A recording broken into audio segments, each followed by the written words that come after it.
the solar, it interacts very efficiently. So we will talk about that and how we can address how aerosol affects the radiation balance regionally and how it contributes to the global climate. So we all know that the aerosols, when we talk about aerosols, the particles suspended in the atmosphere, it produces through various processes, and it can be any activity in the any activity leads to the emission of aerosols. We all know that, whether it is burning, whether it is agricultural practices, there are several human-made anthropogenic sources for aerosols, and similarly there are several natural sources. And one of the most prominent natural sources is the sea salt emission from ocean, and there are several such things, which is very clear to all of us. So when we talk about aerosols interaction with the radiation and its influence on the regional climate, aerosols are broadly classified as two types, basically scattering and absorption, because depending on the type of the kind of interaction aerosols uh, have with the radiation, it can be broadly classified as scattering aerosols and absorbing aerosols. There are different types of classification of aerosols. One is based on its composition, which is very important for source characterization as well as for radiation interaction also. Like aerosols classified as sulfate, nitrates, organics, carbon, carbon also different types of carbons like elemental carbon, organic carbon. So there are, that is one way of. The other way is actually based on its size distribution of aerosols. So which I will discuss with you and discuss here after a few slides. So broadly, when we talk about aerosol influence on the radiation balance and climate, aerosols are broadly classified as scattering aerosols and absorbing aerosols. And scattering aerosol was a brighter side of the aerosols, because we know that the Earth atmospheric radiation balance, there is certain amount of shortwave radiation is getting reflected back to space, which we call that the global albedo, the albedo of Earth, which is around 30% approximately. So the enhancement of scattering aerosol in the atmosphere enhances this absorption, the scattering back to space. It enhances, and there will be a net cooling in the aerosol, aerosol-induced cooling in the climate system or the atmospheric system. But when there are more absorbing aerosol in the atmosphere, it can lead to warming in the atmosphere by retaining the energy within the atmospheric system. So the characterization of aerosols in terms of its scattering or absorption property is one of the primary objective of any aerosol climate studies. So when we look into the experimental way of understanding the aerosol system, we first look into normally that how we can broadly classify it into how much fraction of the total aerosol system is scattering and what fraction of the aerosol system is absorbing. So that will give a first level clue of what is the kind of impact it can make in the atmospheric system. So we know that the mainly based on its dielectric properties, sulfate, nitrates, and organics, its refractive index is, decides the interaction, and which is mostly scattering aerosols and which leads to cooling in the atmosphere. But aerosols like black carbon or the elemental carbon or certain types of dust in brown carbon, it absorbs radiation, because we have seen that its absorption cross section, that is represented in meter square per gram, which is quite high. When we talk about black carbon, it is around comes to around 5 meters square per gram at 550 nanometer. When we talk about aerosol interaction, we always talk at wavelengths 500 to 550 nanometer, because it is the mid visible wavelength where the shortwave energy peaks. The shortwave flux from the the sun, it peaks at around 550 nanometer. So we try to express most of the optical properties of aerosol. And if we are not specifying the wavelength for any optical properties of aerosol, it is understood that it is for the wavelength that around 550 nanometer. And with 550 nanometer, if you see the black carbon mass absorption process, it is very, very high compared to brown carbon or the dust. So it is quite absorbing. So a very small amount of absorbing aerosols like black carbon in the atmosphere can lead to a significant warming in the atmosphere.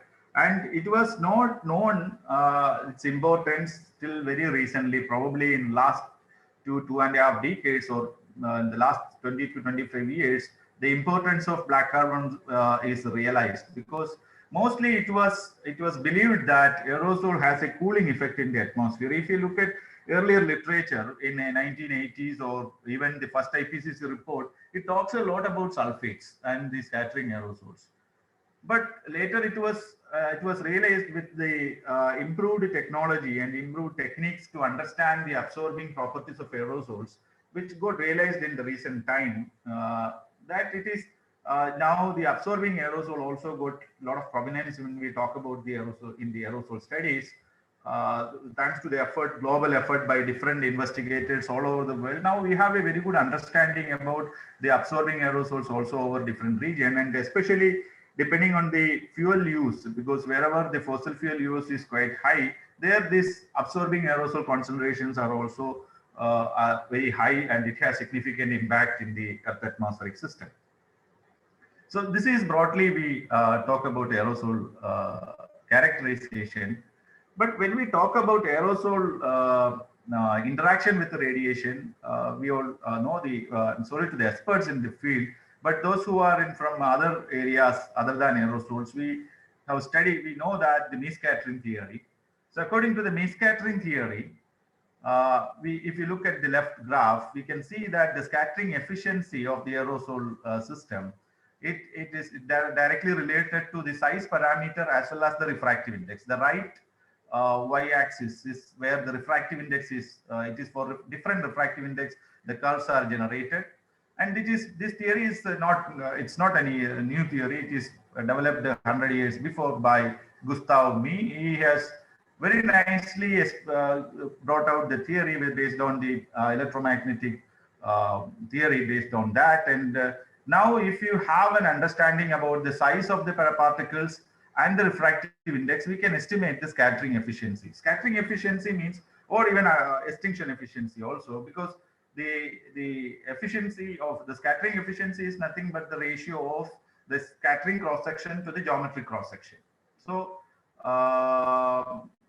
the scattering cross section basically depends on the geometric cross section is assuming particles to be spherical. We can easily calculate because it is nothing but pi r square. But the scattering cross section we have to depends on this theory, where it's a though it is a complex theory to derive. So once we understand it, it is easy to derive the scattering cross section based on from the size of the particles and the refractive index. And when we have a system of particles, we use size distribution.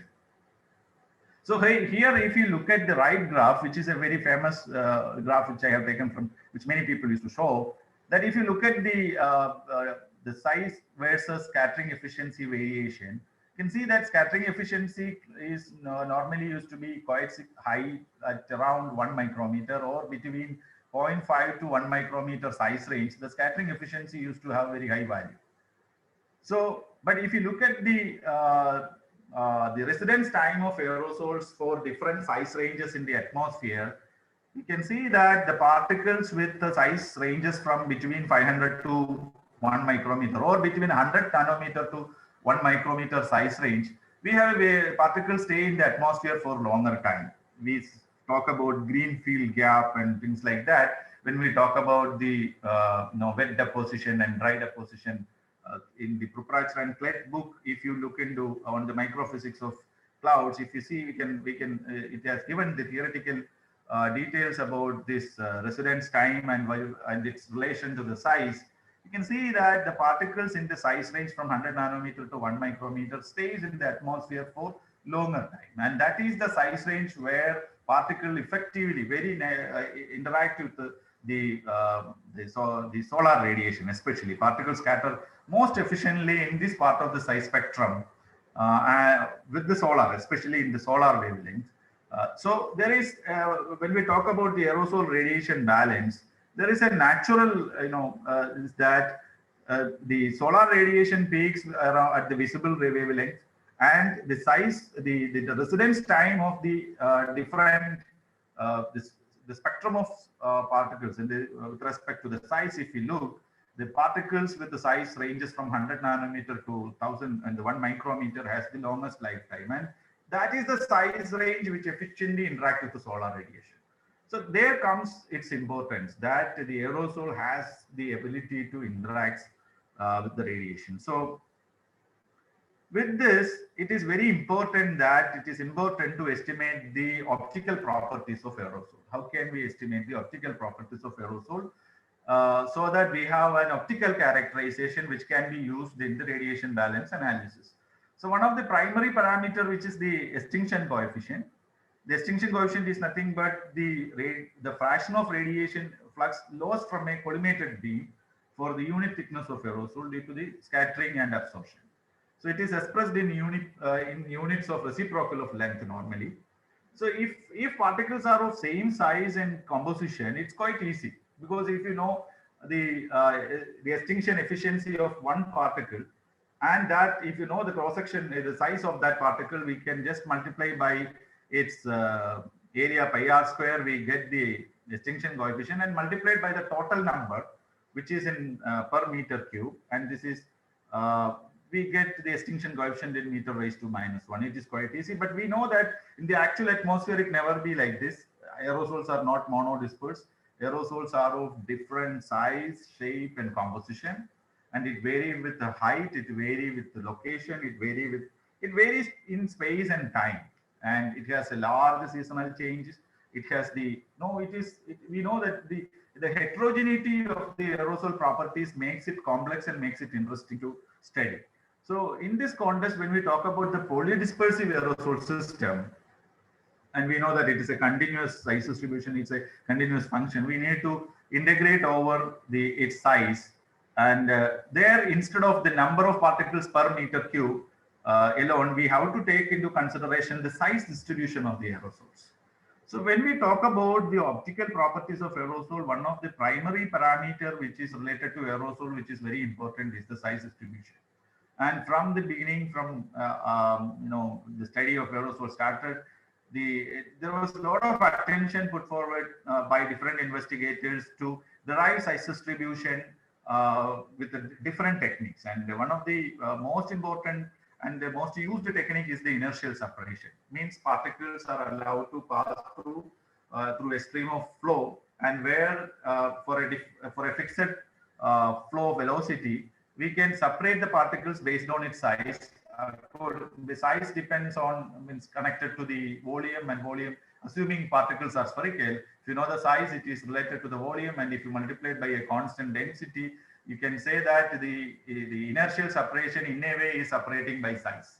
But there the basic assumption is particles are mostly spherical, and the particles are of uniform density. There are a lot of assumptions involved. With that, we can separate. If you assume that these two assumptions hold good, particles can be separated based on its inertia, and there are several inertial separation methods available to separate and get the size distribution. But here the issue is actually when we separate the particles based on its inertia, the efficiency of separation is not, it's not very encouraging. What we have is actually, mostly we talk about the cutoff size is around at a different size. When you cut, it is say that the cutoff efficiency is only 50%. So, but the initially that was one of the best way to get the size distribution, and even today it is using, because we have several other uncertainties. Compared to that, this uncertainty was accepted. So based on size, the particles can be distributed into different size again. So the black curve is actually the number size distribution, which is the most fundamental size distribution which we use in the optical properties especially. So if you look at that, from the right side if we start, or from the left side if we start, the particles with the size range, I'm starting from the left, 1 to 10 nanometer. The x-axis is in nanometer. So from the 1 to 10 nanometer, we call that size range as nucleation mode particles. This is very important for understanding the source processes. Basically, when we talk about because particles in the atmosphere are produced by basically through two processes. One is primary emission from the sources, and another one is the secondary emissions.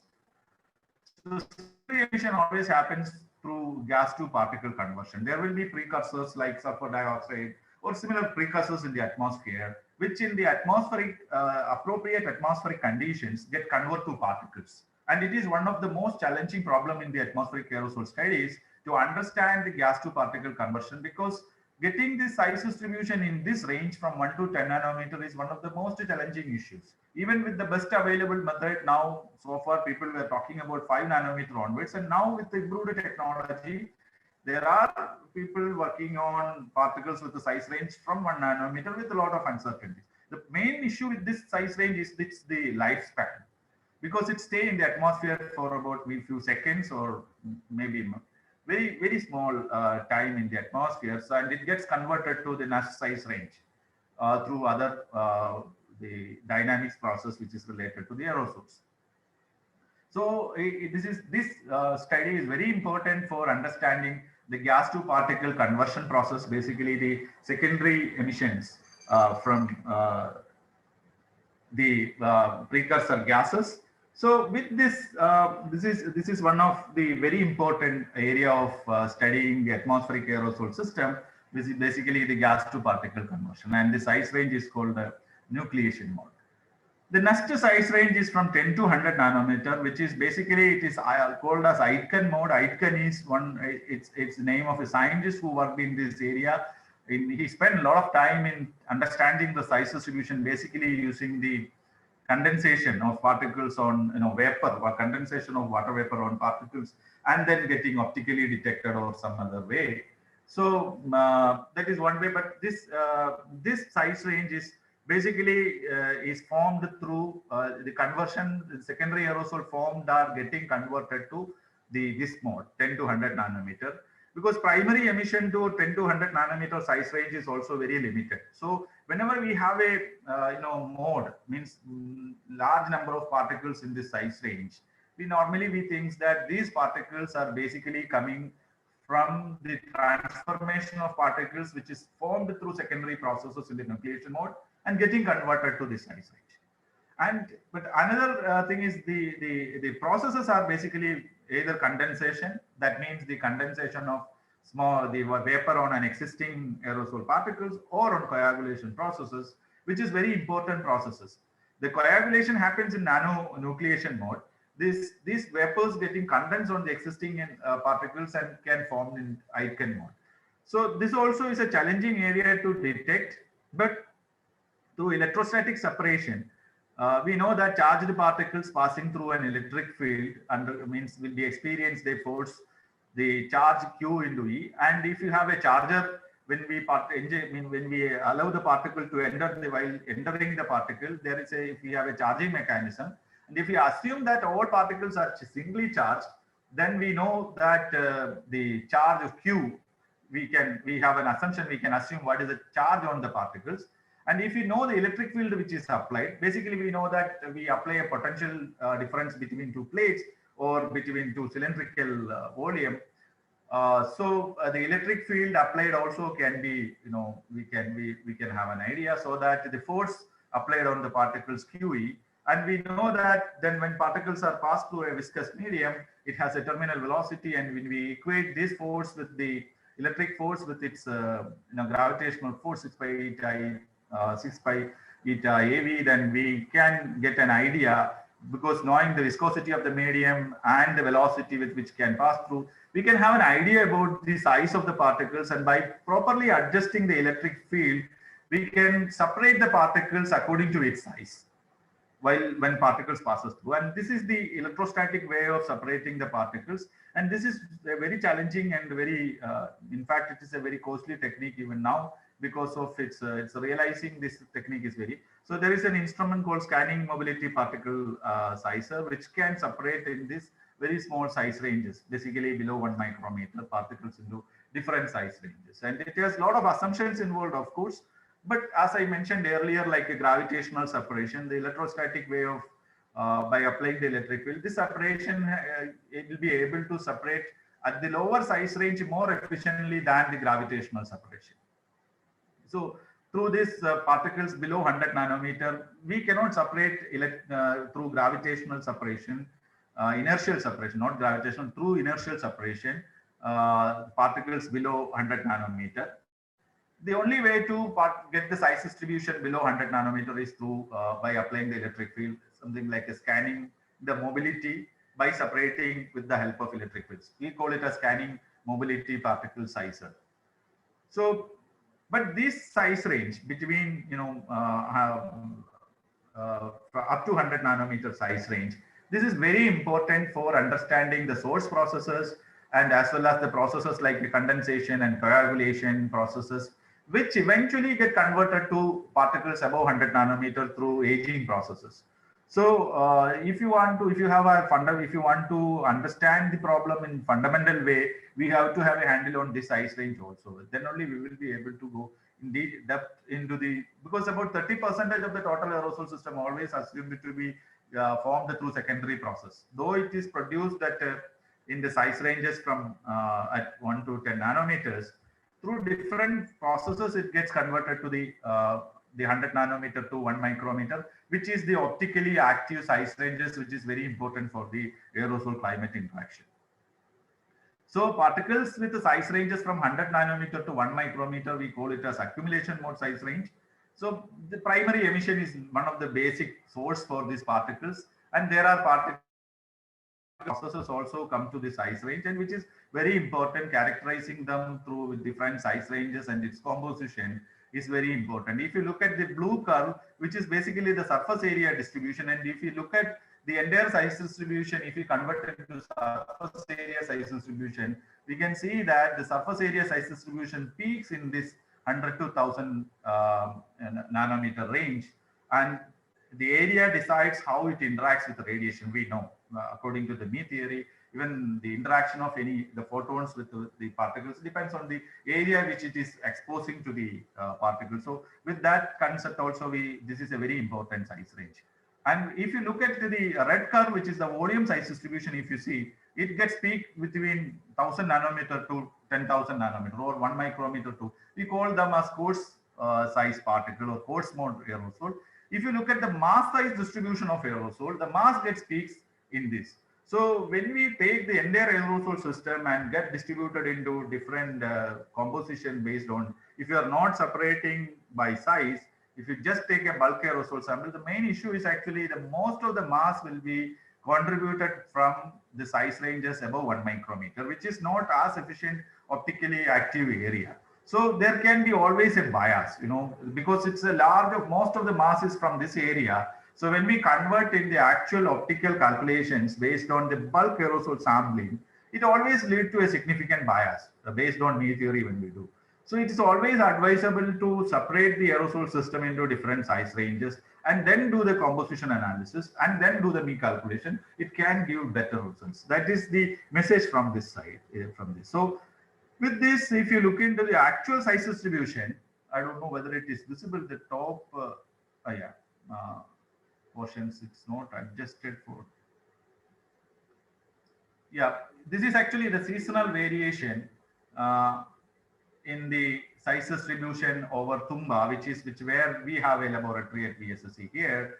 We have made size distributions measurements using SMBS plus aerodynamic particle sizer. We can have, though in the lower size ranges, it looks very clumsy and it is quite close. You can see that somewhere around 100 nanometer, around 100 to 150 nanometer, we have a mode. This is an omnipresent mode in the country. If you make measurement of size distribution anywhere in this, in our region, we get a size range here. There is a peak here. And another peak above 1 micrometer. So always around 100 to 150 nanometer or, between 100 to 200 nanometer, between 100 and 200 nanometer, there will be a mode and the tail of the mode which contributes significantly to the optical activity of the aerosol system. And above 1 micrometer, another mode, which is quite primary mode, which is get lost because the particles will not stay much longer, but the sustained activity of the, from the sources will keep that mode sustainable.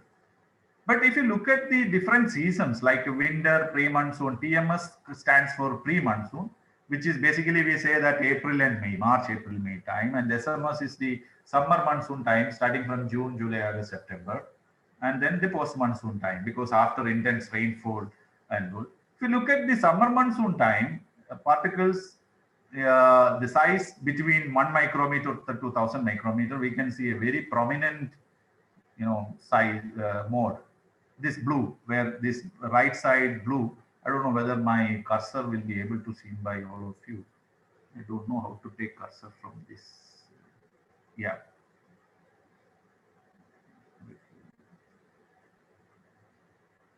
Okay. So I'll explain orally. This right side blue curve, there is a enhancement. This is basically the sea salt aerosol coming from ocean. Especially we know that the southern tip of Indian Peninsula receives the monsoon wind first, and when during summer monsoon time, the synoptic wind completely changes to the marine oceanic aerosols, and so we get a prominent mode at this above 1 micrometer. So to make it so clear, we had a ship campaign recently in 2018 over oceanic region.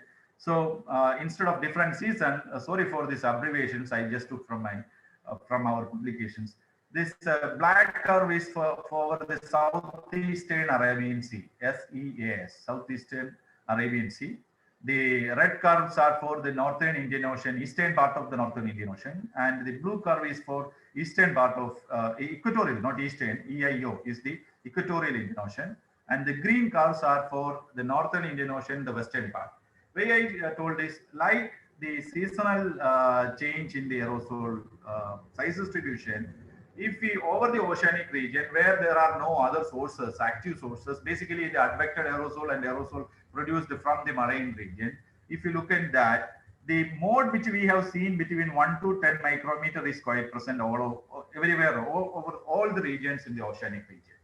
But in the other region, if you see the size distribution, probably it will be very difficult to get a meaningful. So I will just expand it. The size ranges from 5 nanometer to 400. This is just expansion of the size distribution, which is already shown in the background. If you look at that with which is an average of the several observations, we can see that over the equatorial Indian Ocean, there is a mode in the, between, below 100 nanometer, close to the nucleation mode. That means in the equatorial Indian Ocean, particles are produced, newly formed particles are, we could observe with this during the study. So it is not there all over everywhere. So that means that even over oceanic region, if you explore over a large region, the particles in the nucleation mode cannot be seen over all the places, or only at certain locations, at certain conditions. When we have, temporarily resolved this measurement, we found that especially during certain occasions like, early morning time, when the sunlight is available, when the precursors are available, these particles are getting formed.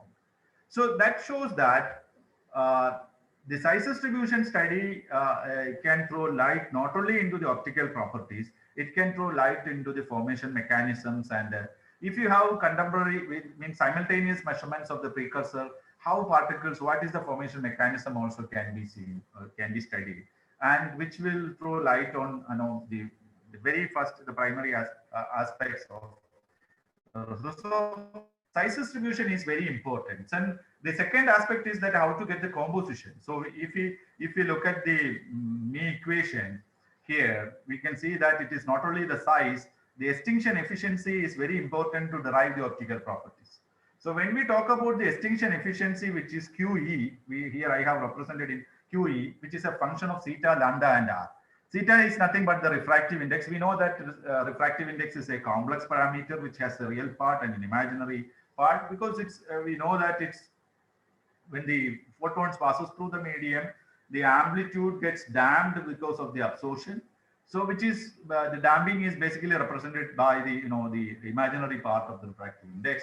So but how to derive this refractive index is a very challenging issue, because in the aerosol system, if we have an instrument which can measure the refractive index of the aerosol directly, there the problem is solved. It's a very complex. We all know that it's very difficult to get the refractive index from this. So the best way to get the refractive index to get the composition. So I mentioned now just before that getting a very composite composition also is not sufficient. If we get a size segregated composition of aerosols, From that, we can derive, the uh, refractive index and then the extinction efficiency. Based on the refractive index, we can derive the efficiency more accurately. So, but the primary requirement is we know the wavelength of interaction, which wavelength we are looking for. With the techniques which I have mentioned, we can get the size of the particles. But if you have a handle on the refractive index, we can get the extinction efficiency and thereby getting the uh, extinction coefficient, which is a very important optical property while discussing the aerosol radiation interaction. So this refractive index is directly, we know that the refractive index depends on the dielectric property of the material, and which in turn depend on the composition of the particles. So if you know the composition, we know the dielectric property of those particles, and we can derive the refractive index.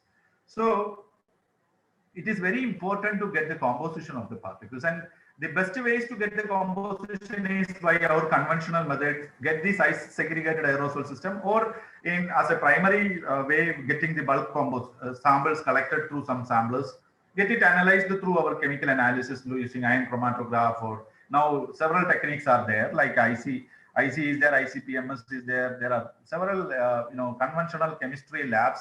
Take the samples to the chemistry lab and do the analysis and get the thing. But we know that in that process we get a composition for a day or composition for a few hours. So if to directly connect, get a closure for that, it is always good to have a very simultaneous observation. So one such technique is the mass spectrometric technique, and now there are different types of mass spectrometers available. Now one of them is the aerosol chemical speciation monitor, which is of course a commercial name. So basically it is a mass spectrometer which is used nowadays in the planetary science also, that it is basically a simple mass spectrometer which is shown here, which is, this is a Pfeiffer mass spectrometer.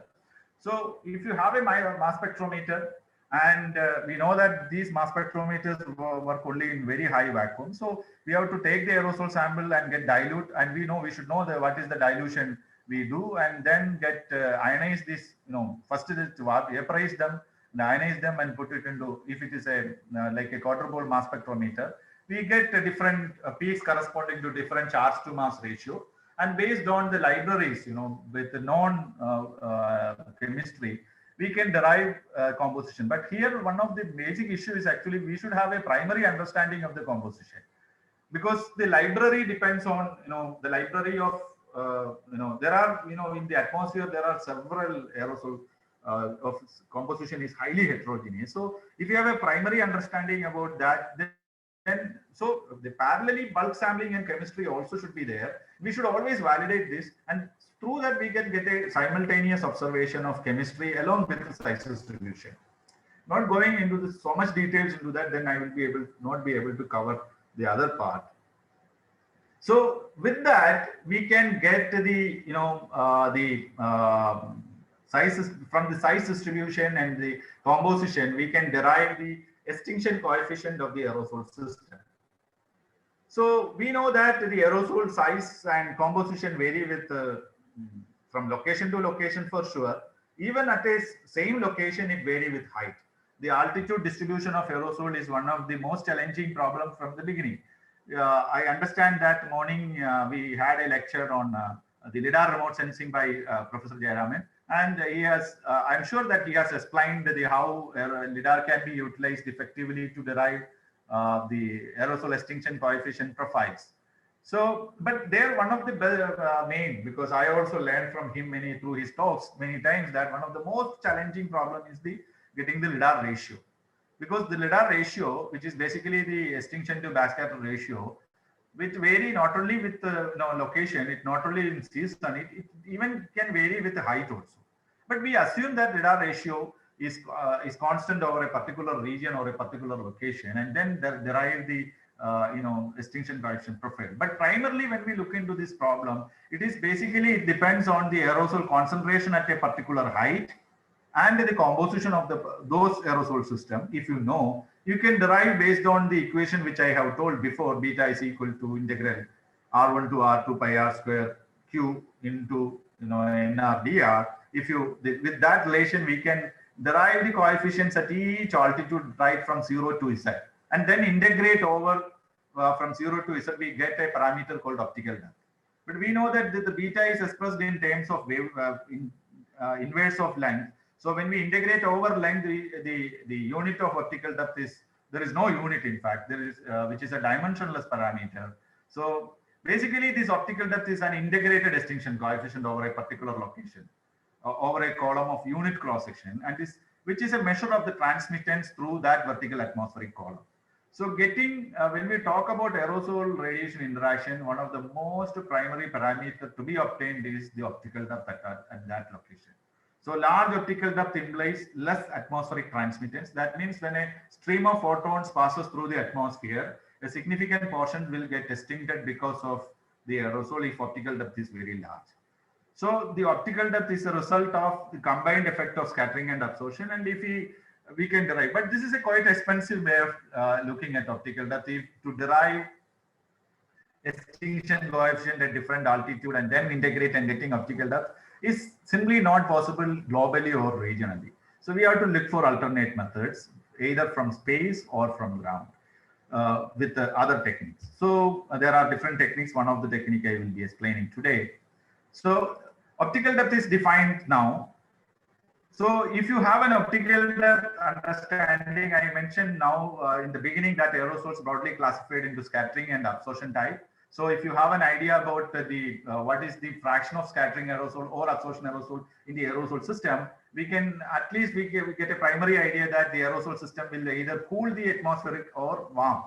So to derive that, there is a very simple parameter called single scattering albedo, which is nothing but the ratio of scattering coefficient to its extinction coefficient. Extinction coefficient is, I told you, it is sum of scattering and absorption coefficient.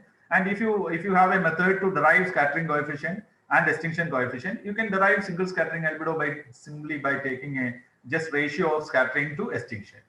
So ideally speaking, the single scattering albedo is 0 for perfectly absorbing particles, and for purely scattering particles it is 1. So this is about single scattering albedo. And another parameter which is very important is the phase function, which is very difficult to derive experimentally, which normally we derive theoretically using mean theory. So if you know the size distribution, we can derive this, because it is basically determines or describes the angular distribution of the scattered intensity. And this parameter is very important when we do this satellite-based inversion of optical depth from space, because the phase function determines the radiance from a particular aerosol system or in the atmosphere in a particular direction. So when we derive the optical depth from space, it is good to have actual understanding about the phase function over that region. So it is defined as the ratio of energy scattered per unit solid angle in a given direction with respect to the incident radiation to the average energy scattered per. So it is a probabilistic term. So for a particular aerosol system, we can define the phase function. So we don't need to derive phase function on a day-to-day basis, not like optical depth. Even single scattering albedo and phase function, though these parameters are intrinsic parameters of the aerosol system, it is not necessary to derive on a day-to-day basis. But optical depth mostly depends on the aerosol loading. It varies from day to day, even within the day vary. So optical depth need to be measured on the highly temporally resolved way to understand the aerosol effect on radiation. But for single scattering albedo and phase function is basically defined for a particular system. So if you know the air mass and the type of air mass prevail over a region, and if you know the composition of the air mass and the size distribution of that kind of air mass, you can derive single scattering albedo and phase function with more or less better accuracy. And with the optical depth, we will have a better understanding. So with this, how we will use this in the, how these observations are useful. So we know that the most important, when photons passes through a medium, so whether it's scatter, what is the type of processes which is scattering and absorption and emission process, all these processes happens. And to put everything into one process, we can call it as radiative transfer, and which is the physical process of energy transfer in the form of electromagnetic radiation. And the propagation of radiation through a medium is affected, we all know that, by absorption, emission, and scattering process. So the equation of radiative transfer describes these interactions mathematically. So from the beginning, not only in the atmospheric science community, even for the astrophysics community also, the radiative transfer problem is one of the most important problem to be addressed. And this is the most simple form of the radiative transfer, which contains mu into di by d tau. Tau is the optical depth. And I mentioned it before also that which is one of the most fundamental parameter when we talk about radiative transfer, which is the difference between I and J. J is the Thorne's function, and I is basically decides by the Lambert's-Beer law. So if we put the source function has different things, which is, if you know the intensity and phase function, and you have omega by 4 emission from that, this, will give the total source function. This itself is a topic of talk for hours. So if you know this theoretically, we know that what is the kind of source function, and if we put forward everything, we know that the radiative transfer equation is a complex integral differential equation which contains omega, the single scattering albedo, p, which is the phase function, and tau, which is optical depth. But getting the solution, because this equation is not sufficient, we need to get a solution to this equation in terms of intensity. Then only we will be able to derive the photons reaching or the flux reaching at the surface or the radiance at the top of the atmosphere. So the most accurate solution was given none other than Subramanian Chandrasekhar through his book on radiative transfer, which is of course a complex book, very difficult to understand. There are several simple books, but the basics are described in this, but there are different illustrations basically, because there are different books which illustrate the theory which is explained in this, and I normally use such books. So we can get the solution to the radiative transfer, and both upward radiance and downward radiance, means the upward radiance at the top of the atmosphere, upward radiance at the surface, from the reflector from the surface. The same case with the downward radiance at both at the top of the atmosphere and surface. We can derive, if means the optical depth, then the solar zenith angle, then single scattering albedo omega, and the phase function. If you know all these parameters, we will be able to, because the J source function contains all those parameters, we will be able to derive what is the fraction of radiation, the flux which is leaving because of aerosols, or because of the Rayleigh scattering in the atmosphere also. So with this, we can derive. So using such theory, we could derive at the top of the atmosphere, the black curve corresponds to that. At the surface, with the gas molecules only, there are no aerosols. And at surface, gas molecules and aerosol, we can see that the difference is mostly happening in the short wave radiation. If you go to the long wave, the difference is not very significant. And if you look at the short wave, means even in the short wave itself, the infrared part of the short wave, the difference is very small. But the visible part of the short wave, if you look, there is a significant difference, which is basically due to the blue curve corresponds only due to the Rayleigh atmosphere, and red curve corresponds to the aerosol atmosphere with the optical depth 0.3. You can see that there is a significant difference, which is nothing but the radiative forcing. This is spectrally resolved. The difference gives us the spectrally resolved radiative forcing impact. So with this, we are sure that once we have an understanding about the optical properties of aerosol, we can have an understanding about the radiative forcing. How much aerosols can perturb the regional radiation balance. So with this, ISRO has a network of aerosol observatories all over India. It is under ISRO's Geosphere Biosphere program. So this is basically this observatory network was established with the active support of national institutes and universities, together and putting effort and generating the data for the country. So many of the participants in this lecture, many of the this audience also may be contributing at different locations. I'm not sure who all are there, but I'm sure that otherwise might have contributed at some point of time to this data collection. And in all these observatories, one primary instrument is a multivalent radiometer, which is developed in-house at SPL, which measures the direct radiation from sun at the 10 wavelengths. And using the Langley technique, which I will explain in the next slide, we can derive the optical depth of the atmosphere and even then the aerosol optical depth. So in addition to that, we make measurements of black carbon aerosol concentration and spectral absorption coefficient, spectral scattering coefficient, aerosol mass concentration, aerosol size distribution, and shortwave and longwave radiation by different investigators. And then we put together all this information together, we can get the regional radiative forcing over this country. That was the aim of this project, which was under ISRO called Aerosol Radiative Forcing over India project. And it is very active, and several people, including me, worked in this problem and got the PhD, and several students got PhD based on the data collected from this network of observations. So now we coming back to the technique, that how we derive aerosol optical depth from the sun photometric measurement. This measurement is called sun photometric measurement, and the technique is called the Langley technique. Langley is actually, we all know Samuel Langley. He was one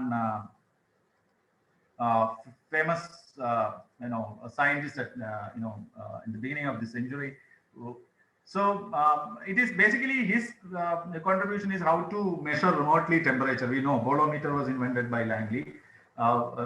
He is considered as one of the fatherly figure of the technology developed for remote sensing. So in his name, this technique is known. So what the basic assumption is, actually, when we talk about the sun photometric way of measurement of optical depth, as the atmosphere is assumed to be homogeneous.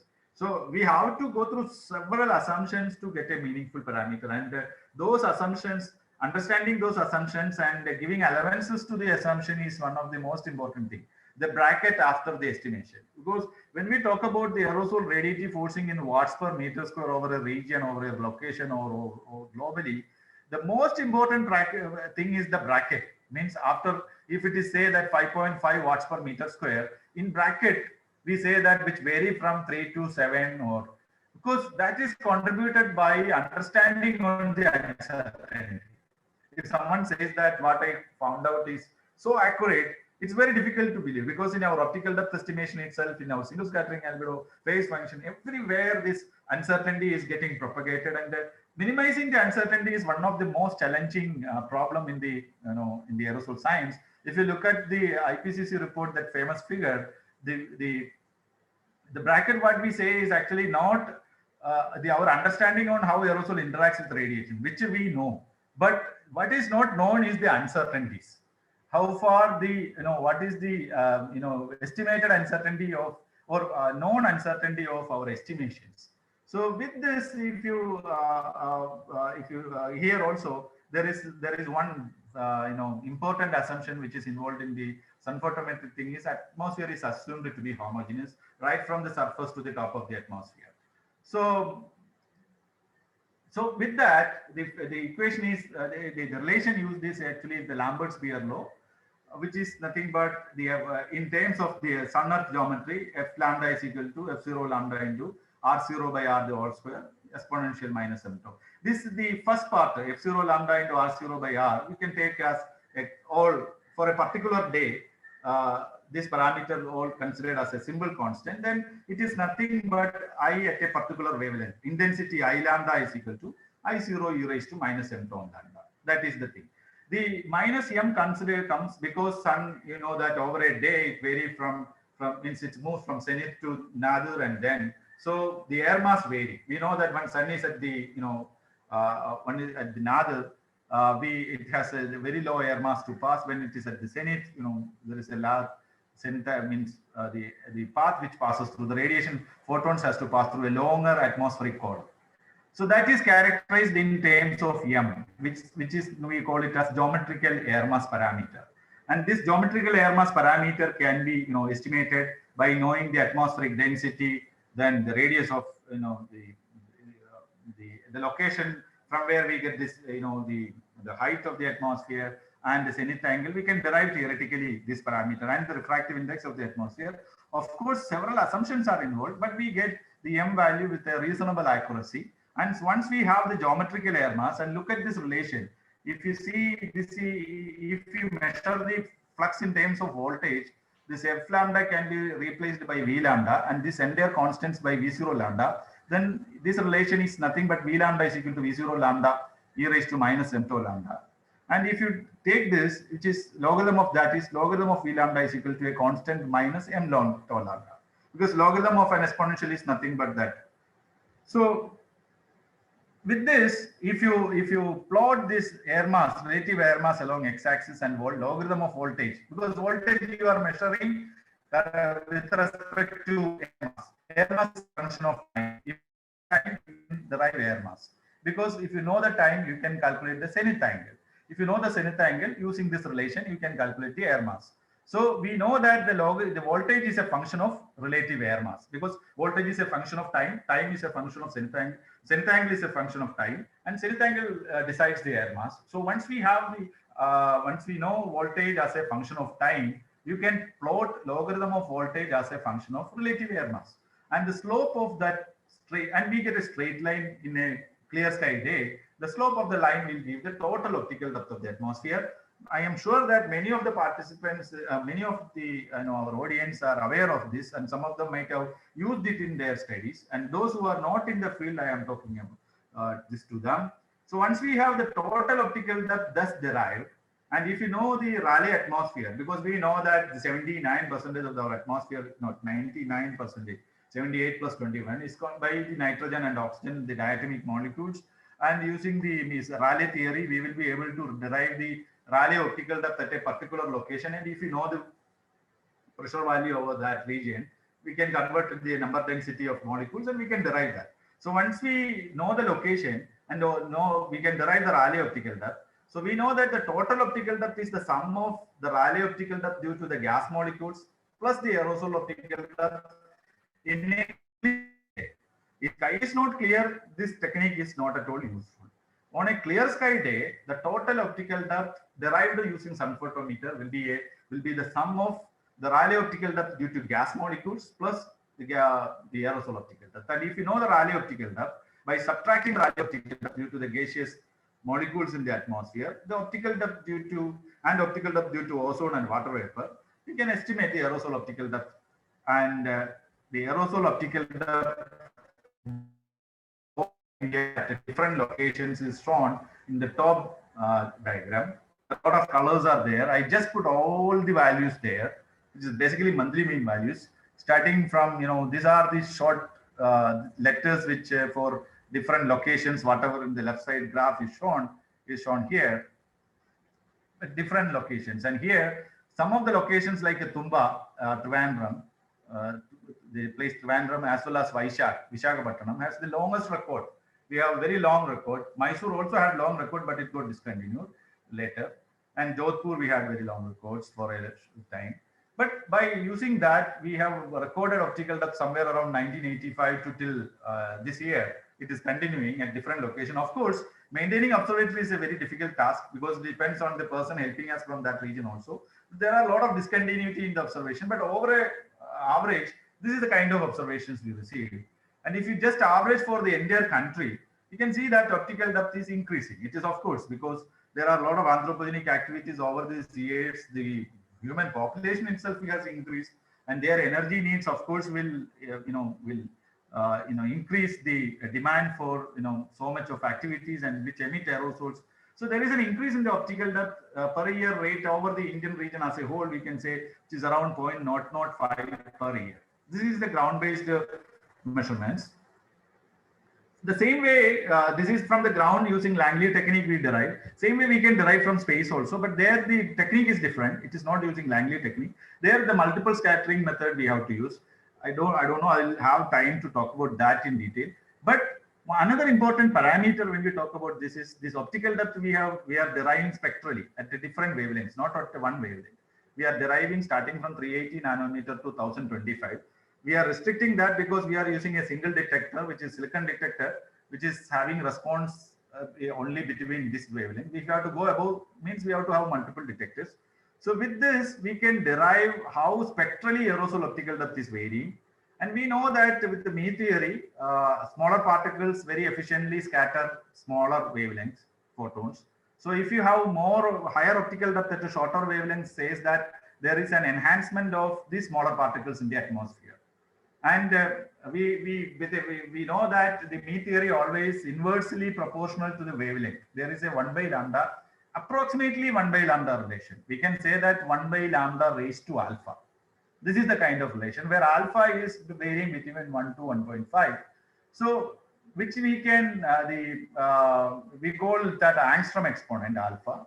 So which can be derived from the spectral variation of the optical depth. If we have optical depth at a different wavelengths, we can derive the angstrom exponent because normally optical depth wavelength relation is tau p lambda is equal to beta lambda minus alpha, which is a very simple exponential relation. So the angstrom exponent will give an idea about the dominance of smaller particles.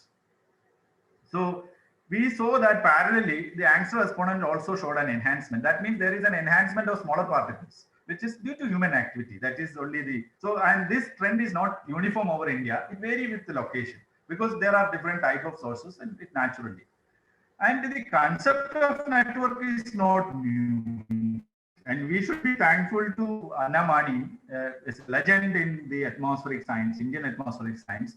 And when we talk about the atmospheric observations, we cannot forget this name, who lived for about more than 80 years. She was in Trivandrum in last phase of her, I think, a few years here. And she belongs to, she's from Kerala, but worked in IMD for a long time. And in 1960s, she had a network using Wolf sun photometer, which is a primitive form of the sun photometer, which we use now, because we know that technology was not that advanced in those days. But still, she could derive, the turbidity parameter, which is nothing but the optical depth at 1 micrometer. She has published this in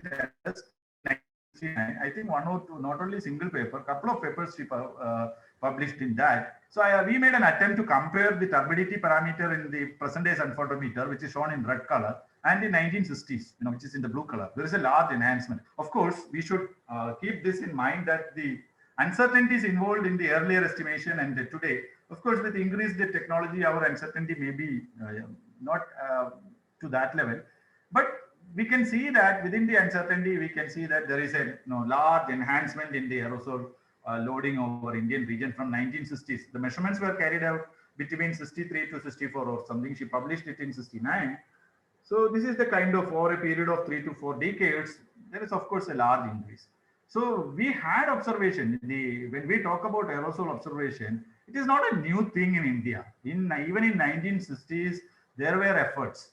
I have seen papers in the one book called Air Chemistry and Radioactivity by Junkei. He has made the vertical profiles of aerosols in 1940s from Indian region. So we have a historic records, in fact, but there was globally also the aerosol, the attention in the late 90s only people started talking so much on, especially after the second IPCC report also. So probably that maybe the attention was quite was not there, but there were efforts in the past in our country also. So earlier I have shown that the optical depth is can be derived by integrating the extinction coefficient at different layers also. So it is very important because the vertical distribution is very important for assessing the radiation, because we know that when the photon interacts with the radiation, the availability of the photon, especially even we look at the beautiful the Lambert-Beer law, I is equal to I0 where the I0 also plays a role in determining the I. If you have large I0, that means the initial photons, the number of photons available for interaction, if it is large, then the interaction also is very efficient. So that means an aerosol system which is placed close to the surface and at different altitudes in the atmosphere has different interaction efficiency. The same aerosol system, if we keep close to the surface and at 5 kilometers, its interaction efficiency is different because the available photon is different. Because close to the surface, the photon availability is much less compared to the photons at 5 kilometers. So it is very important to get the extinction coefficient profiles at least on a seasonal. It's very difficult to get on a daily basis. We know that it's an expensive method. So one of the, I'm sure that in the morning talk by Professor Jaramani, he might have talked about space-bound LiDAR. One of the most promising way to get it space-bound LiDAR, and we have a space-bound LiDAR now, which is of course in the far end of its life, is almost over, which is Calypso. So we made an attempt to derive a spatially varying distribution of aerosols over, over Indian or South Asian region by combining the ground-based observations and the space-based observation. Here the issue is actually the LiDAR, I have mentioned before, the LiDAR ratio is one of the most prominent issue when we talk about LiDAR remote sensing. So here what we did is, we have optical depth measurements at the different locations, and when we use those optical depth to derive, the LiDAR ratio, or normalize because we have the backscattering profiles, and backscattering profiles, the shape of the profiles need not change that drastically. So this that by normalizing with our columnar optical depth, we can get the extinction coefficient profiles. So this is basically the backscatter profiles derived over the South Asian region. And by using the depolarization, if you have two measurement at two depolarization, we can derive the depolarization ratio, and from the depolarization ratio, we can find out the non-sphericity of the particles also. What fraction of the particles are non-spherical in nature, and thereby we can derive the best optical depth. So we made an attempt by combining the ground-based observation and the space-based observation, and it's the depolarization, using the depolarization technique, we try to derive just a fraction in the total optical. So we can see here, it is the rightmost graph is the optical depth at a different altitudes, the best optical depth. So this is the beauty of the LiDAR remote sensing. By applying, if we have, using a depolarization, LiDAR with the depolarization capability, we can even derive the best fraction. Of course, the uncertainty is large. This can be a first order estimation or a better first order estimation, but we can have an understanding that what is a fraction of the optical depth which is contributed by dust. So this attempt we could do with the space-based observations with the LiDAR remote sensing, which is an active remote sensing, which you have already listened in the morning. But here, I told you the issue is actually it's getting the LiDAR ratio, which we could overcome with the help of the actual optical depth measurement. So another technique which can be used in the aerosol is actually the dust absorption efficiency using the infrared dust different index, IDDI. So this we have used in the past, because during 2000 to 2001 time, the Meteosat observation was available over our region. So we made an attempt to get, because we know that the Meteosat had a band. Now many of our, even our INSAT 3D also has this band, which is in the 10.5 to 12.5 micrometer, and it should be in geostationary platform. In the polar orbiting platform, we cannot do this exercise, because what we need to do is we need to observe a particular region for a longer time. And what we have to observe is the infrared emission from that region continuously on clear sky days. And here we have to do some certain simulations also, based on if you have the good understanding of the surface property, because within the season, the soil moisture will not change. And or assume that the soil moisture conditions are same over a period of 1 month or so. So the emission of infrared from that region in the thermal infrared emission, which will be basically affected by larger aerosol particles in the atmosphere on a clear sky days. That means the 10.5 to 12.5 micrometer wavelength region, larger aerosols with the dust particles can influence. So if you continuously observe over a region for a 30 days time frame and observes the highest values, which is actually the corresponds to dust optical depth, lowest dust optical depth period, and generate a reference frame for that region. So we made it for Indian Thar Desert region, and then subtract those reference values from each day. Each clear sky pixels, we get the depression in the thermal emissions received at the top of the atmosphere, which we call it as IDDI, infrared dust difference index. So from that, we understood that this has directly related to the dust optical depth. We did several exercises. We had observations, direct observation also. So this is one way to from the space, other than our passive remote sensing, which we have discussed many times in the community, which I may, if I have time, I will talk about that. One way is the LiDAR wave-based thing, and another one is the infrared way we can derive.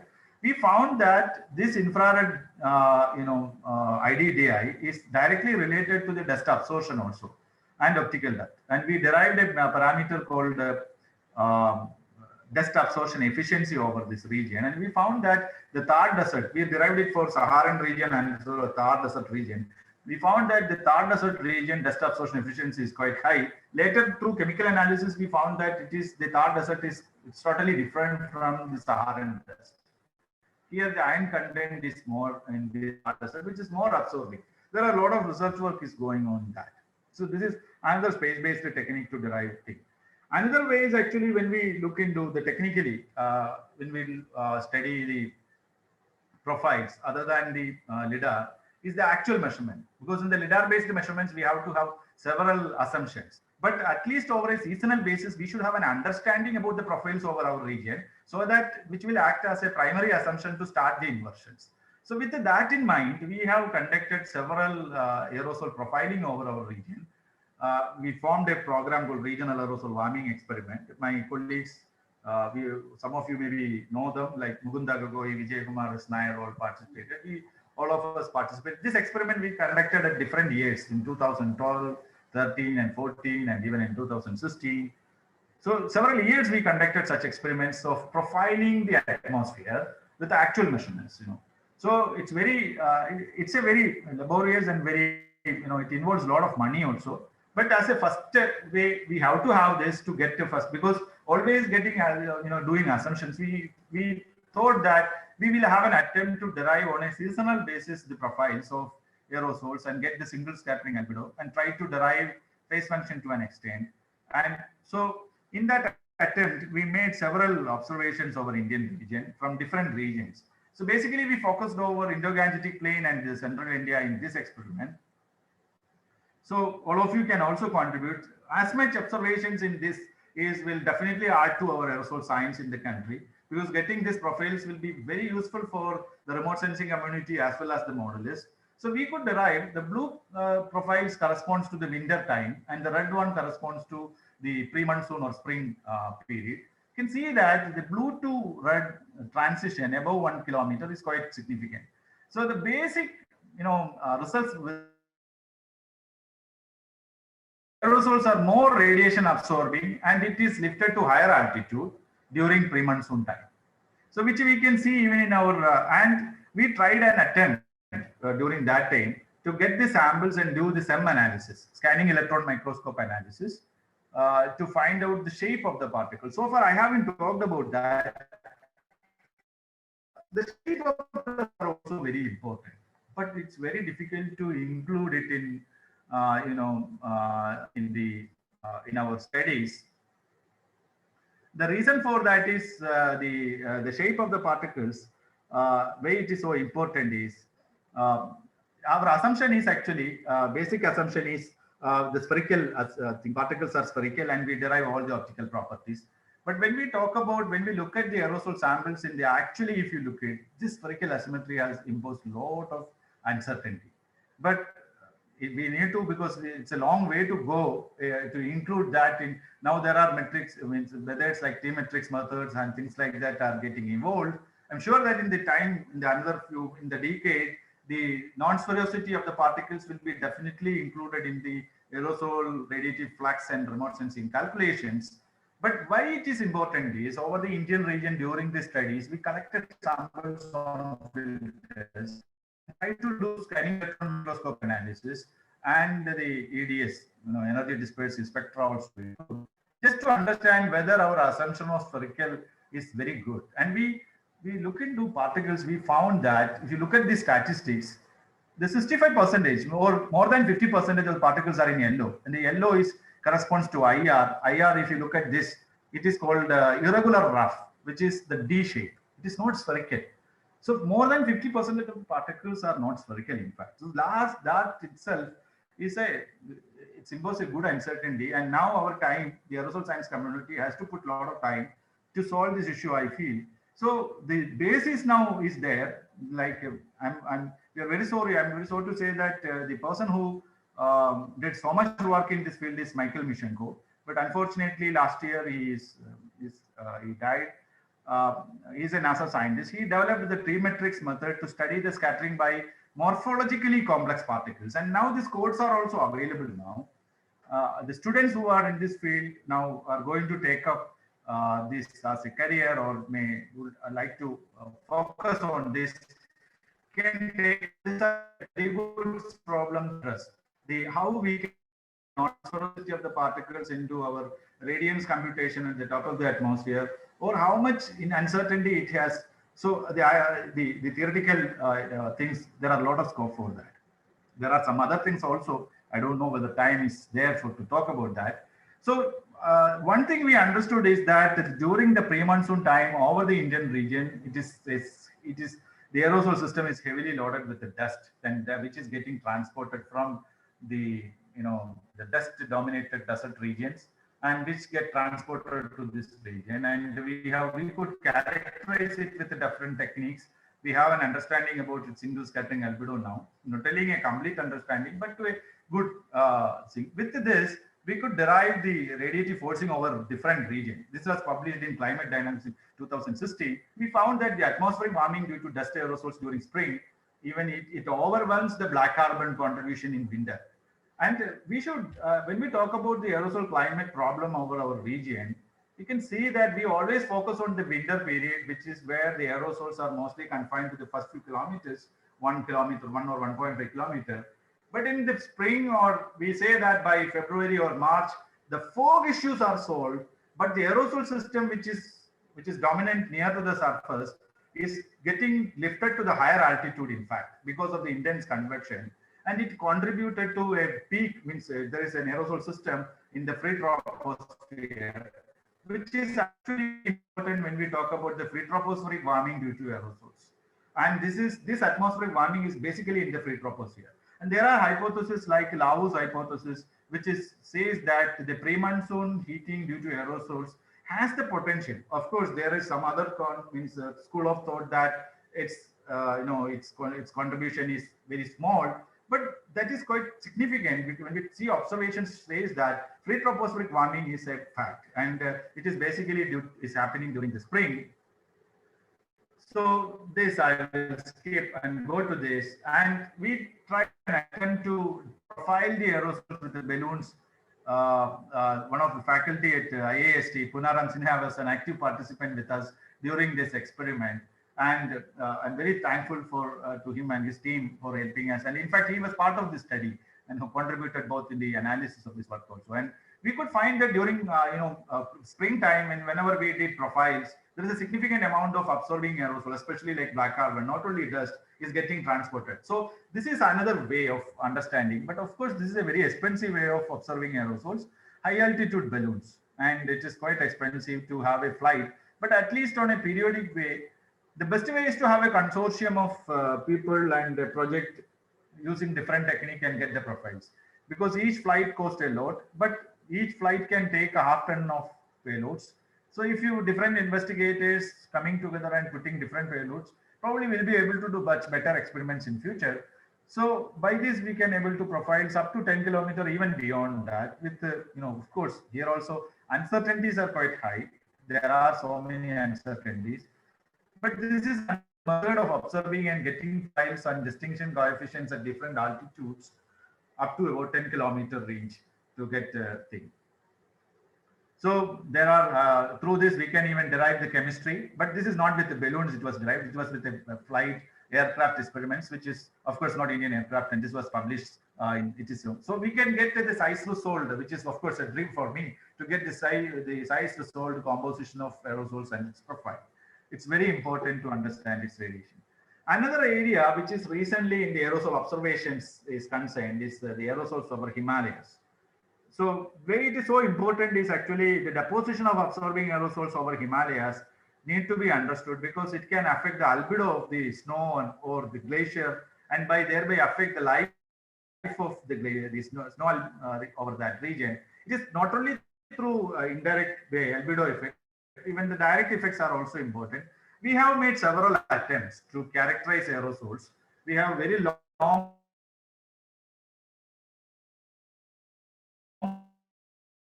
black carbon. So we are now trying to make an assessment of aerosol over this region. How much are affecting the albedo, because the surface is highly reflecting. In the past,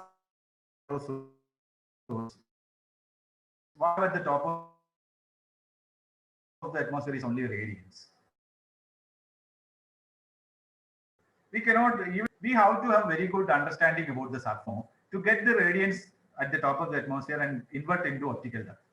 So over the highly heterogeneous Himalayan region, deriving optical depth is from space is almost an impossible task. But the active remote sensing techniques like LIDAR combined with the ground-based sun photometer can be used. So that is the method we have used here and derived the dust deposition over this region to understand. And we found that there is a significant dust is getting transported to Himalayan region based on the active remote sensing using LiDAR with the surface sun photometer technique at different locations. We could derive the dust optical depth. But then we need to find out whether it is actually correct. So we have some campaigns over different regions in Himalayas. One such campaign we have conducted is the observatory mandated by MOES, Ministry of Science, called Himans Observatory, where we could get to the optical depth measurement as well as aerosol sample. We found that the dust is quite significant. About 65 to 70% of the aerosol system is, it is, some of them are locally produced dust. The contribution is high, but there's a transported component also added to that. So now coming to the aerosol observation, I was talking mostly over land. Now I'll come to the ocean. Ocean is also very important, but ocean we have an advantage. Ocean is highly homogeneous in terms of surface reflectance. So the optical depth derived from space gives better accurate results. So now we know that one of the best ways, the MODIS observation for last 20 years, we could get now fairly good understanding of the optical depth over ocean. Now, initially it was not there. In 90s, if you see the optical depth value over our oceanic region like Arabian Sea, Bay of Bengal and Indian Ocean was a big thing. If someone goes to the ocean in 1990s, 95, 96 or those years and get an optical depth value, it is something like a godsend data for the scientific community because these observations were not available in those days. But now space-based this passive remote sensing like MODIS is giving very good database and reflectance function derivation over ocean is quite easy. Of course, wind speed gives a lot of trouble, but still there are something like Cox-Mann model and things like that. We are able to derive. There is a good climatology is already evolved with the MODIS. Our own ocean color monitor is also giving very good observation in 880, 860 nanometer or so. And now Ocean 3 is also coming up, which of course will continue the observation and have a longer, of course. So if you look at the optical depth, there is as we have seen over land, there is a trend in the optical depth over even over ocean. And using LiDAR technique, we are able to derive the dust transport, which is very important when we talk about the primary productivity. We need to know how much dust is getting deposited over ocean. We tried an attempt and could delineate the dust deposition over ocean also. So these are the from space-based technique combined with the ground-based observation. Here we use MODIS because MODIS gives better results over ocean. We can derive even dust transport to the ocean. So this is the dust transport to the over ocean derived from MODIS using the technique which I have already explained. In addition to we have made several campaigns over ocean because to get single scattering albedo, we cannot derive single scattering albedo from space. Though OMI give that, but it is with a lot of assumption. But for our estimations, if we had a winter model derived in 1999 based on INDOX experiment, and after that there is no such observations. And recent times we made several attempts to derive at least such single parameters which can be used for remote sensing community. So here optical depth is shown in the top diagrams, and the bottom panels I have used the single scattering albedo. You can see that the single scattering albedo, the bottom right graph, the abundance and the single scattering albedo is no way matching.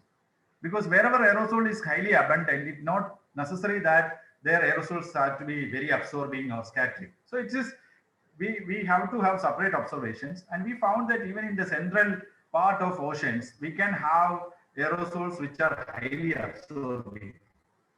It is connected with the dynamics. There are several publications on what are the processes which is responsible for such a heterogeneous distribution of aerosol abundance and its intrinsic properties. So we could derive the radiative forcing, and which is now continuously we can derive because we have an idea about the kind of single scattering albedo. But we need to have such observations periodically to update this database because the intrinsic properties of aerosols, it is also changing with time because it depends on the source processes. Suppose there is a change in the fossil fuel use pattern over the country. Of course, with the modeling and chemical transport model, we can derive but we know the uncertainties involved in that. So over a period of, again, in a 5-year time frame, if organizations, scientific organizations can derive such mapping over this region, which will be very useful for the scientific community. And very recently, we had similar observations over Arabian Sea, Indian Ocean, which we call ICAR 2018. Many of our colleagues went on board and took several observations. This I have seen in the beginning. We could observe even new particle formation over the oceanic region. And the reasons for that new particle formations over that region. And we found that when we look at the cloud condensation nucleation efficiency, whenever there is new particle formation events happening, the CCN efficiency reduces. That means the secondary aerosol formation reduces the CCN efficiency, and thereby the the indirect effect of aerosols also we can have an assessment, which I haven't touched upon in this talk. I made an attempt to present some of the techniques involved and some of the observations which I have or we have made, and the time allotted was 1.5 hours. I think I have taken some of the time which is meant for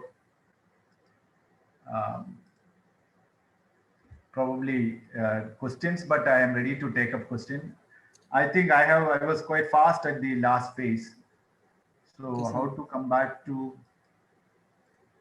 Okay, sir, we have some questions from the participants. Yeah. So can Sorry. I close this presentation? Yes, sir. Yes, sir. Yeah. If I close, will it go? I'm not sure about this. Yeah. Yeah. Okay. Now it's fine. Sir, we have a question from Swadi. What amount of aerosol we can use for inspection? I didn't get that question. Inspection or? Inspection she was asking. Yeah. What amount of aerosol we can use for inspection? Probably she may be asking the question like what is the minimum amount of aerosol required for chemical analysis or chemical composition. So it is actually it's a challenging issue. If you see, it is good to have good sample amount, but if it is below 1 microgram or something in a sample or 10 microgram, it's very difficult to detect. Because when we minimum detection limit, it depends on. Sandeep వచ్చాడు రోజు గాడు వస్తాను అన్నాడు.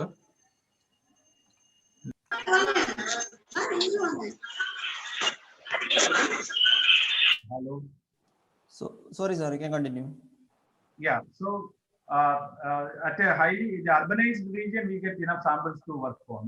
So if you are telling about the filter, it varies. Actually, if you use like large filters, the amount of sample collected on that will be definitely, it will be high. So it is actually a subjective question. It depends on the location where you are looking for the samples. If that is the question, the amount of sample required for finding the composition. I didn't get the question that exactly what she meant. The minimum amount is for inspection. I didn't get that question, but I assuming this may be the idea, so I am answering with that. Okay, sir. So one more question from MK. Please also explain size ranges most dangerous in smoke. Size ranges in dangerous means if it is physiologically means particles with a smaller size range is of course dangerous because it can go to the lungs very fast. If it is physiological effects in the human body, because our nose is a very good impactor which separates out larger size particles. So the smaller particles inhales very fast and it creates trouble to the lungs and things like that. That is the issue. If in terms of climate, the dangerous particles are 100 nanometer to 1 micrometer. Particles in the size range from 100 nanometer to 1 micrometer or 1000 nanometer considered as dangerous. I don't know whether it can be called as dangerous, but it is very important. Yeah. Okay, sir. Sir, Jayant is asking, please explain the aerosol particle size in the gangetic plane.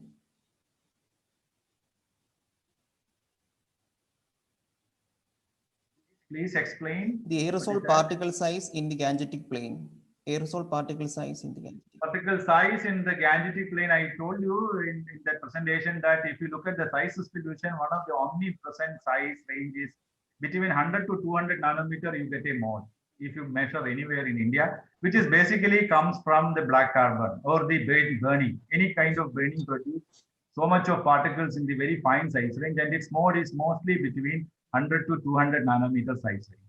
And if you look at that thing, the tail contributes significantly to the optically active size range, but it is not in above 500 nanometers. So if you make size distribution measurement, you always have the chance to get a size mode between 150, 160 nanometer, always anywhere in the South Asian output, which is basically comes from the burning activities. We have a lot of combustion activities, which is basically carbonaceous aerosol.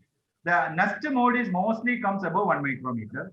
The left tail also contribute to optically active size range there, because when we have the log normal or normal size distribution or log normal size distribution is normally used for aerosol, representing aerosols. So the left tail also contributes some part to the the optically active size range, but it contributes most to the mass. So omnipresent size range is, if you say between 100 to 200 nanometer, we have a very good mode we always get. Yeah. He has one more question. What is the fog grain size in Gangetic plane? I'm not sure about that. It's because I haven't worked on, frankly speaking, I haven't worked on fog. So yeah. Okay, sir. So Samyuta is asking, does the aerosol study can be included in urban heatland mapping with respect to effect of pollution? Yes, of course, because when we talk about urban heat island, if you are going into the very deep into the subject, what are the possible reasons for urban heat island?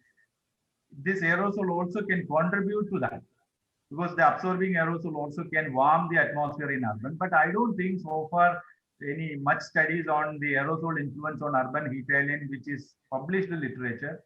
But that is a potential area of working, because the urban areas, there can be a lot of absorbing aerosols because of the vehicular thing and biomass burning and all other anthropogenic activities, which will definitely contribute to the warming in the urban region, and thereby it can happen for sure. Yeah. Okay, Rajesh is asking how the aerosols are transporting in the IGBP region during pre-monsoon thunderstorm scenario. During thunderstorm scenario is a different area of work, but during pre-monsoon time, one of the main transport is from the northwestern region, the desert dust region. Both Sahara and Thar Desert contribute to the. So if you delineate the aerosol composition, you can find that significant composition is basically from dust, which is getting transport from the western part of the West Asian part, basically from West Asia.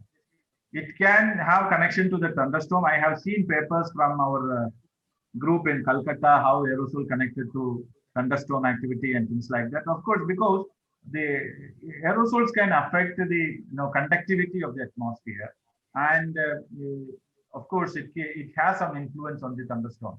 But of course, there are a lot of scope to work on it. I haven't seen a lot of work on that, but there are some work has initiated at some regions like Calcutta University and some other part, the aerosol connection to thunderstorm activity, and it is a very good way to look into that, because aerosols has the potential to affect the electrical conductivity of the atmosphere, and thereby it can affect. It's a very good question and very good question to explore further.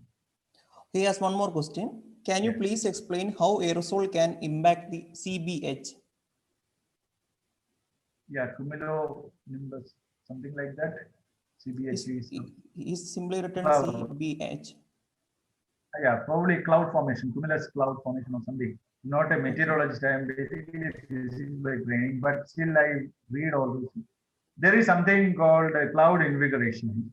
So when aerosols are acting as cloud condensation nuclei, and there is something called, it can affect the cloud formation, and then cloud invigorate, and so there is, if you read more on the cloud invigoration, aerosol invigoration, not cloud, aerosol invigoration of cloud, you get answer to this, a connection I am telling about that. If you see the papers by Ilan Koren on the aerosol invigoration, you will get some very good clue on this.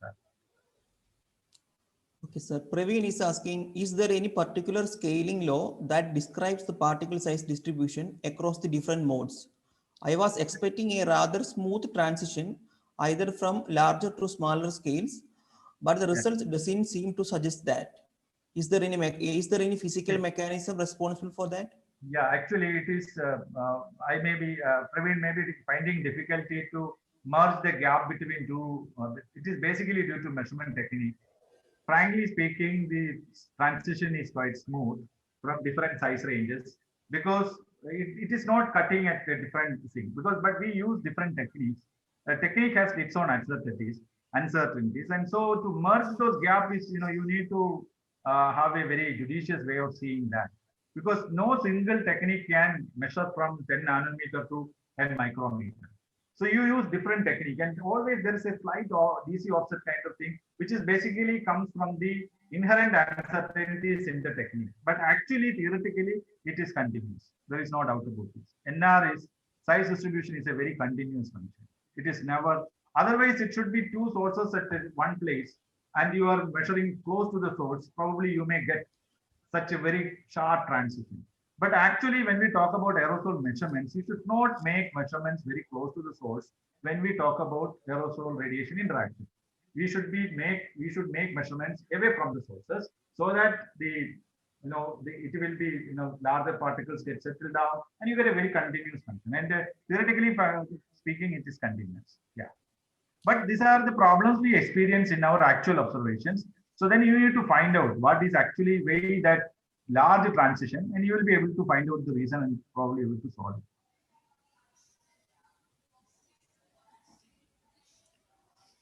it. Any other question? No, sir. No more questions. I'm not sure how far I could able to satisfy all of you because you are from different fields, and so I tried my level best. So I don't know. I could see. It was very good lecture, sir. Indeed, it was a very good lecture, and we had insight of the subject. It was very informative. Yeah, thank you very much, sir. Yeah, thank you, Dr. Suresh Babu. Yeah, thank you.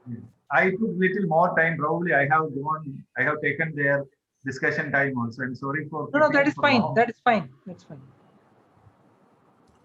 Thank you, sir. So, thanks to all of you. I could see some of my friends also here. They could see Hemant here. Yeah. Hi, Hemant. Sir, how are you, sir? Oh, fine. Sir, yes. Nice to meet you. Nice to meet you. Yeah, it was very good talk. After a long time, I'm listening your talk, sir. After 1.5 years, nearly. Okay, thank you. Thank you so much, sir. Yeah. So thanks to all of you for a patient listening, and we'll meet somewhere. Okay, thank you, sir, for the It's always information. difficult to talk because I was when the slides are on, I could not meet any of you. So very difficult. There is no eye contact. Very difficult to. But I'm sure that you might have got some information from this. So thank you very much. Thanks to all. Thank you, sir. So thank you all for your kind attention. Now the lunch break. We will be back by 2 p.m.